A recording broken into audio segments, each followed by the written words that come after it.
Welcome back. This is the second episode in my series on the Fazbear Frights books, analyzing each story individually on whether they exist within the game's continuity. I will not spend as much time yapping about my methodologies and assumptions as I explained it all in the previous video.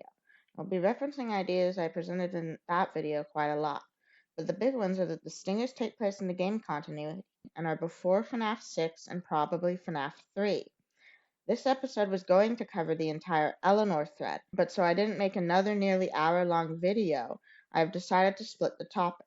Instead, the episode will be on the remaining Stingers and the stories that actually help us understand Eleanor. To be beautiful at 1:35 a.m. The stories where the remaining Stingers help us understand them will be the focus of the next episode. To talk about Eleanor, we must focus on her first appearance. In this story, a girl with body dysmorphia named Sarah finds an animatronic in a junkyard and takes her home. She cleans her up and Eleanor comes to life and says that for her kindness she will receive a wish. Sarah wants to be beautiful, so over several days she transforms various parts of Sarah's body. But when she did, Eleanor gave Sarah a large heart-shaped necklace and tells her to never take it off. But after Sarah's body has been completely transformed, the necklace falls off and she turns into trash in front of her fellow students. She drags herself home and discovers that Eleanor has been replacing her body parts with trash. For timeline, Sarah has a smartphone and watches YouTube makeup tutorials. Stinger number 2 says that To Be Beautiful just happened, and this works perfectly with our timeline. Before we can continue, I need to speak about illusion discs as depicted in the Silver Eyes trilogy. Seems like a lot of the fandom assumes that illusion discs can make anything look like anything, and now we can't trust what seems to be depicted. But that isn't quite the case. In the Twisted Ones, the illusion disc made by Acton Robotics has many flaws. They produce a high-pitched whine that can be variably heard by young adults and presumably consistently heard by children, as well as cause nausea in some people. They also depend on what you expect to see. The reason the twisted animatronics look the way they do is because of the traumatic experiences the protagonist had in the previous book. William intended them to make his animatronics look more lifelike and approachable to kids. The only person who can make perfect illusion discs is Henry Emily, and the trilogy presents him as a genius inventor while William is just some guy. Only the different bodies he made for Charlie have perfect illusion discs, and he also did a bunch of messed up stuff to his head, likely involving a good amount of agony to create Charlie's bodies. Such suffering and sacrifice may also be a requirement for creating perfect illusion discs. This difference can also be seen in the Tales from the Pizzaplex story Frailty, which is essentially a sequel of To Be Beautiful. The difference is that Jessica knows she's a pile of trash. She doesn't usually eat, although she can still taste, and experiences no negative side effects from sleeping in a mausoleum. Pieces of trash also regularly fall off her body, seeming to spontaneously appear around her. She also dies instantly as soon as Eleanor's necklace is destroyed. The Remanent in it is keeping her alive, while Sarah is able to drag herself home. I can't say for certain if Frailty is in continuity, but it certainly presents a more grounded tale than To Be Beautiful. Because of this, I think that merely a similar event took place. These events are referenced in the first stinger as a local teen, Sarah something, disappeared a week before, and the detectives assigned to the case, not Larson, who gave thanks for small favors, had several dozen eyewitnesses who claimed the girl turned into garbage right before their eyes. Now, admittedly, the eyewitnesses were public school kids, not always the most stellar purveyors of the truth, but in this case, their stories had a ring of authenticity, in spite of the outlandish content. That is all we can guarantee actually happened. I think Eleanor merely killed Sarah and illusion dissed herself into taking her normal form. There's no reason in the lore why Sarah's mom can vaguely notice that Sarah's body is changing, but not freak out as much as she should, or even how people can still recognize Sarah once she changes her face. Eleanor transformed into a pile of trash in public, because it seems like her goals involve maximizing the trauma and fear she causes. It is likely that Sarah did retrieve Eleanor from some kind of junkyard, as we see this in Eleanor's memories. Eleanor is later collected by the Stitchwraith, so either the scattering of her essence has resulted in her having to go dormant periodically, or her plan was to play dead until the Stitchwraith finds her, when they mistake her essence for Andrew's, given both are present in the tainted artifacts. Stinger 2 also gives us a very important fact about the stories based directly on true events. As grotesque as it is, they use the real names of victims. This is likely intentional direction from Fazbear Entertainment. For stories that are based on events that directly implicate the company, using the same names would poison the search results, making it difficult to find true information. It's like the conspiracy theory that the movie Frozen is named as such so that searching for Walt Disney Frozen would bring up the movie instead of rumors about Walt's cryogenic afterlife. So what is Eleanor's deal? Most of the fandom seems to equate her with the version of Baby in the Fourth Closet. In that book, she is the fourth adult body Henry built for his daughter, stolen by William. She also possesses Elizabeth's remnant and memories, and has the appearance of Circus Baby as one of her illusory forms. I've seen YouTube comments calling her Eleanor, even though the trilogy character is never called that. She just doesn't have a clear name in the book. Their appearances are also very similar.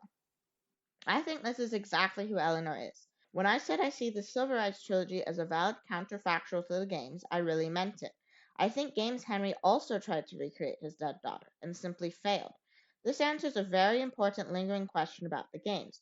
Where was Henry before FNAF 6? The answer is he did the same stuff to his brain as he did in the trilogy and then attempted to kill himself. Except this time, his stupidly elaborate suicide plan just didn't work.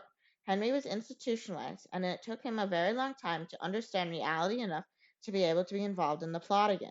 Since Henry never enrolled his should-be dead daughter in elementary school, William had no idea what he was up to, and so he didn't steal Eleanor in the games verse. Instead, she just sat there, stewing in her pain and rage. The real Jake shows us that the same rules of spirits being able to come into being without anyone actually dying in the trilogy also exists in Stitchline. Eleanor's name is also a mirror of trilogy Charlie. Charlie only likes it when her dad called her Charlotte, and ended up only going by Charlie once he died. The doll that formed the basis of trilogy Charlie's existence is named Ella, which is a shortened form of Eleanor. Adult Charlie goes by her nickname, and adult Eleanor goes by her full name. This gives her the potential connection to Freddy's I referred to in the last video. She presumably has the same memories as trilogy Charlie, just in a less identity-forming way. This would include playing at Fredbear's. The puppet might have also been inadvertently calling her. The desire of an agony-created consciousness to return to its origin appears in the tale story B7 too, where someone's a completely mundane alternate identity gains a physical form by possessing metal and attempts to reunify with its earlier host body. Although B7 and Eleanor would differ in the fact that B7 was also trying to obtain a more useful physical form and return to its creator, while Eleanor is born from Henry's agony. A connection to the puppet would also explain why she flees from the warehouse, instead of at least killing Larson and then potentially going on a kaiju rampage as the Agony amalgamation. Crushing people with her giant metal limbs would have been a great way to generate Remanent. She might have some kind of instinct, however, that the real Charlie would be capable of destroying her, or perhaps she left after losing to the puppet on the spiritual plane. In my theories, this wouldn't be the first time she encountered the puppet. Since she possesses the man in room 1280, she would also be involved in my hypothesized post-FNAF 2 fire. She has a connection to copying William, as a common theory is that she is pit-trapped when he is outside of the ball pit. She could have urged on Andrew's killer, maybe even gaslit him into thinking he's William. Perhaps she was also damaged in the fire, putting quite a lot of her agony and gathered remnant into him, an inversion of the puppet giving life to the classics. Eleanor's body escaped, but it left a lot of her essence inside the man. If Gibby's theory of eminent scalability is correct, this wouldn't have reduced the consciousness present in Eleanor's body. My ideas work either way. That said, the Stingers do support the scalability idea, as Andrew is a full person despite his essence being scattered across many toys. I will discuss my ideas regarding Eleanor's motivations later in the episode, once we've seen all of her actions. For now, you can basically just think of her as an avatar from the Magnus arc. She is fueled by other people's suffering. Even traumatizing some kids into thinking their classmate just turned into a bunch of trash could have been her equivalent of a light snack. As such, she goes around creating horror short stories. Now that we've talked about Eleanor, it is time to talk about Ella. In this story, the first was an adult protagonist. A woman named Delilah buys an Ella electronic toy at a garage sale. She takes it home and sets its alarm for 1:35, but accidentally sets it for AM instead of PM. She misses her night shift, and in a rage, she throws it into the dumpster. The physical Ella doll is never seen again, but she continues to be haunted, seeing it every 1:35 AM, asleep or awake. She becomes convinced that the doll is hunting her, and it ends with Delilah getting stuck inside an air vent trying to escape. In the sequence where we see many of Eleanor's plots, this story is represented by Eleanor physically chasing her. But I don't think that's what's happening. The Eleanor memory sequences are symbolic. She never bursts out of the man in room 1280's chest. Instead, everything can be explained by the doll, supercharged with Remanent or Agony, projecting itself into Delilah's mind, Golden Freddy style. In fact, Delilah's inadvertent manipulation of the zero-point field probably contributed to it. Delilah thinks that Ella looks like the daughter she imagined having with her ex-husband. Delilah has been abandoned over and over again all her life, and then she abandons Ella. Given that the psychic projection-based nature of everything that happens in the story, it is easy to say that It's fact. Ella is later gathered by the Stitchwraith, which presents us with an interesting timeline conundrum. To Delilah, despite how advanced Ella is, it looks like it is from the 80s, while a struggling actor and a waitress having smartphones confidently sets this after the events of the man in room 1280. So how did Eleanor's remnant get in it? I don't think it is. I think it's all Eleanor, and Jake simply sensed how similar Ella's aura was to that of the other objects he was gathering. First, we can discount that this is the Ella doll that formed the basis of Charlie's self in the trilogy. That is described as a rag doll and likely wasn't made by Fazbear Entertainment. Its appearance in Frights instead references the true physical form of the first toddler body made for Charlie in the trilogy. I think the reason this Ella Helper doll product line existed is because Henry needed to keep the other board members of Fazbear Entertainment satisfied while he spiraled deeper and deeper into resurrecting his daughter. He needed them to provide him with more resources, so he spun off his attempts into making a body for toddler Charlie that would actually appear alive into making the Ella Helper doll. This increased number of features compared to her trilogy counterpart is the result of Henry adding more and more robotics as he tried to make a satisfactory vessel. Fazbear Entertainment distributed this product in the mid to late 80s, plausible given their overall advanced technology, especially if you assume that the booklet was seriously overselling stuff. But note how, in contrast to Fetch, there is no mobile phone integration. That is because it actually does predate smartphones. This specific Ella doll, I think, is one Eleanor had a cathartic realization with. It's where she formed a coherent identity from the scattered memories of Charlie and Henry she possessed. It's where she decided to become a monster instead of failing to be human. As an Agony being, her essence is less contained, so she more easily imparted these emotions onto it. The themes in 1:35 a.m. about parental abandonment are because Eleanor responded to her father rejecting her for not being enough. She could have even gotten the name Ella from the packaging of the toy when she created her own identity separate from being Charlie, which is an opportunity her trilogy counterpart never had. It then went on its own adventures as essentially a cursed object, eventually becoming so damaged that only the clock feature worked. When Delilah buys it, it already has a reputation as haunted, as Phineas Taggart was trying to get his hands on it. Then the Stitchwraith obtains it, the stingers happen and whatnot, and Eleanor takes back its animating agony when she flees the amalgamation. This arc of the Stingers is where Into the Pit gets unsolved and I have been unable to resolve it. So let's talk about what breaks everything. After being attacked by Eleanor, Larson is now psychically connected with her. He keeps seeing a derelict ball pit in his visions, which leads him to a shuttered Jeff's Pizza, although he presumably meets the man himself. Into the Pit has an estimated date of early 2016, as it references Netflix and what seems to be The Force Awakens available for rental. If Jeff's Pizza folds shortly after the events of the story, just manages to fit within the estimated dates for the real Jake. In the ball pit, Larson finds many bloodstains. When the test results come back, they're all the same person's blood, but left over the course of years. Best information I've found is that you can only estimate how old bloodstains are within a range of weeks, not to specific dates, and only when the blood is up to a year old. However, this could just be an error on the part of the author. This messes with the common interpretation of the Into the Pit game that Oswald is actually experiencing a simulation of the agony of the MCI when he travels back into the past. As I thought about it, I realized that Remanent, given its healing properties, could also mess with decomposition.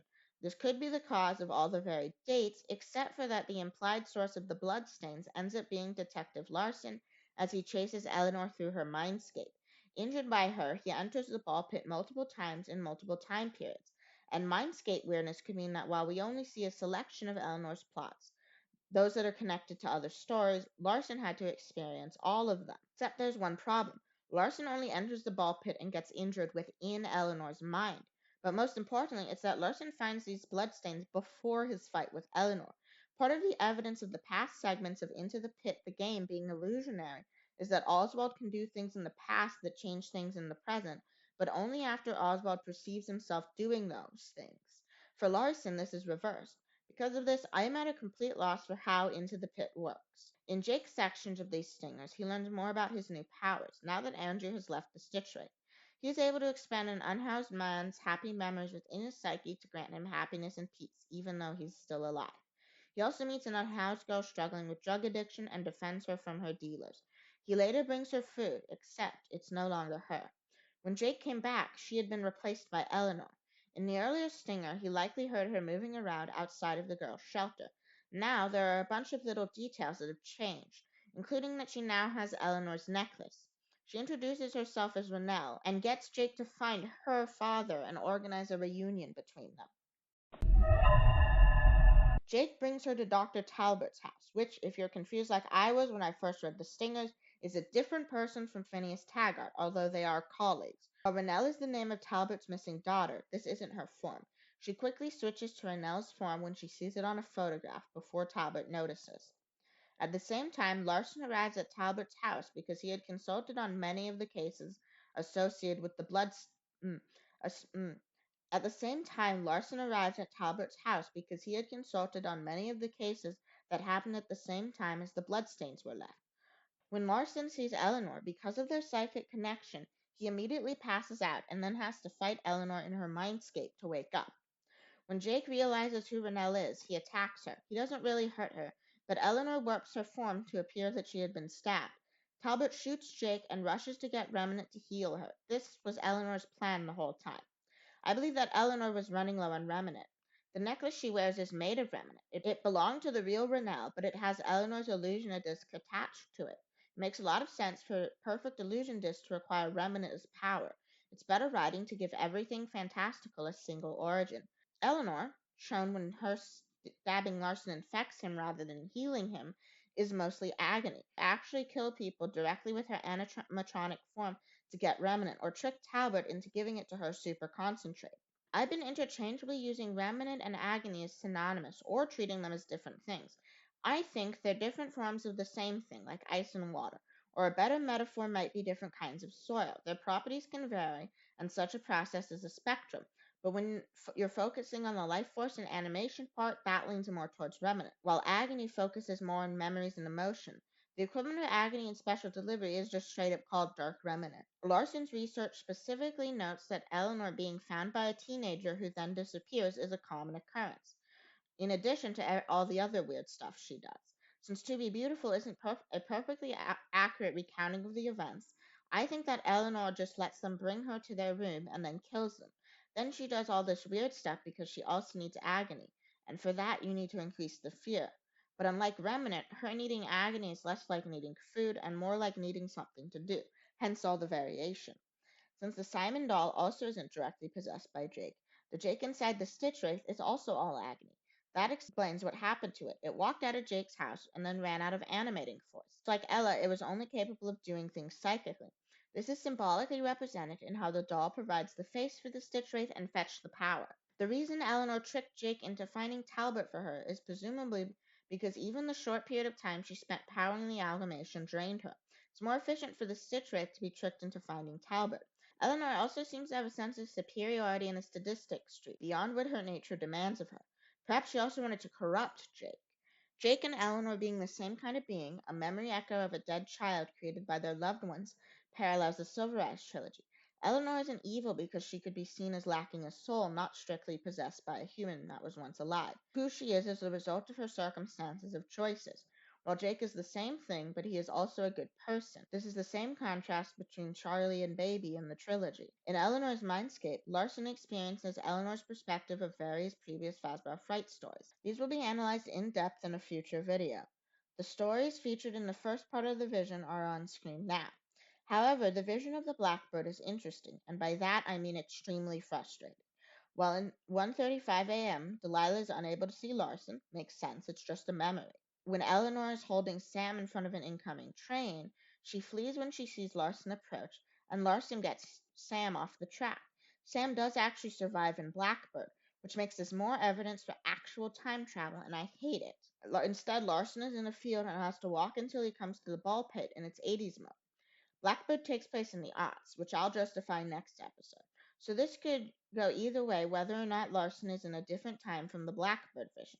He's definitely in a different town, but geography is more of a suggestion. Through the ball pit, Larson comes to the junkyard where Sarah found Eleanor.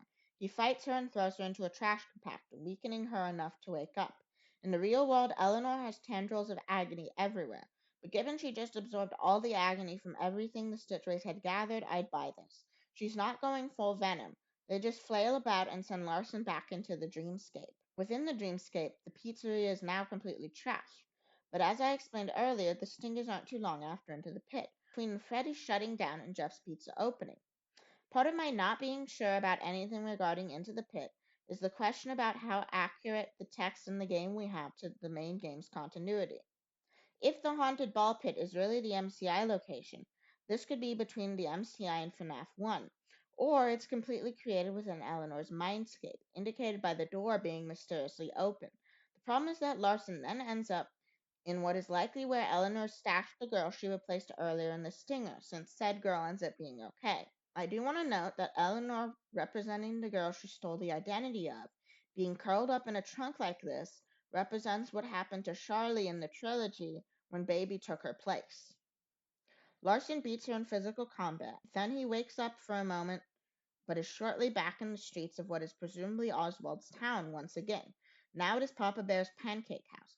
Larson then ends up in some little boy's room. I've seen some suggestion that this is Timothy's room from You're the Band. The story doesn't have enough details to confirm this, but since it's from the Felix the Shark book, it's specifically cut content, and you can totally tell that when you're reading. Eleanor does slot easily into the plot of the story. It is 30 years after presumably the MCI, but that's either when the Stingers are taking place or literally in the future.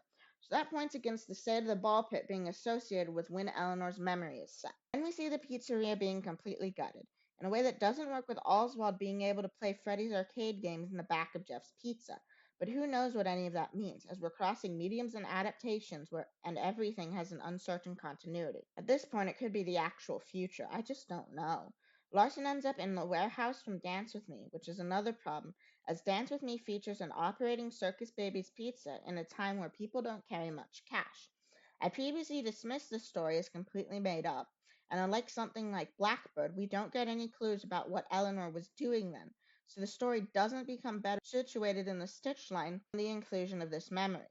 I'll delve into this more in the next episode. Larson fighting Eleanor inside her mind. Jake is able to drag himself to Eleanor. He sucks Eleanor into the Stitchwraith and then seals her within a bad memory, so she can't influence him. Since Happiest Day is the equivalent to FNAF Heaven, he basically sends her to hell. And if I'm right about her backstory, it's probably just a constant loop of her being on and suffering while Henry tries to get First Body Charlie to become sapient. One last thing before we go over the ending scenes of the Stingers, which I couldn't fit into the linear narrative here. That's the opening of Stinger 11, when Jake is on the floor, immobile after Talbot shot his battery. He almost gets trapped in his own vision, which I feel has to be meant to echo Happiest Day. This isn't his own happiest day from his battle with the amalgamation. This phrasing makes me think this isn't Andrew's happiest day either, left behind within the Stitchwraith body. Is this something Eleanor sent to him to make sure he stays down, the same way it seems like Eleanor made Larson go unconscious on purpose? Does it have anything to do with the happiest day? I feel like it has to, because there's no shortage of things children can remember as their happiest day. It could have just been something else, or even just Jake's baseball memory again. If it was that, it would have made everything simpler. This is just the Stitchwraith being shot, making Jake less anchored to the physical world. The mystery of who those extra kids in Happiest Day, their possible connection to Andrew, continues to linger over us all. Well, back to after Eleanor is defeated. After Jake rescues the girl Eleanor replaced, he is drawn to the ball pit. If it was something like Eleanor's home base, where he stored the remanent agony of her victims, Eleanor's dormant presence in the Stitchwraith would explain it.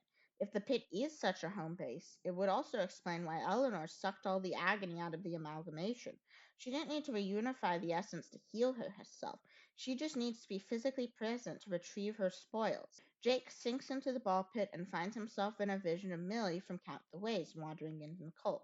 He leads her back to her family, giving Millie her happiest day. I will break this down more once I've analyzed the story, trying to answer how this means the story is associated with Eleanor, as well as the usual timeline and continuity questions. But what I can say is just like how Sarah being Stitchline doesn't mean To Be Beautiful literally happened, this doesn't mean that there's a Funtime Freddy who knows who Vlad the Impaler is. The next scene seems to be outside of any specific character's point of view.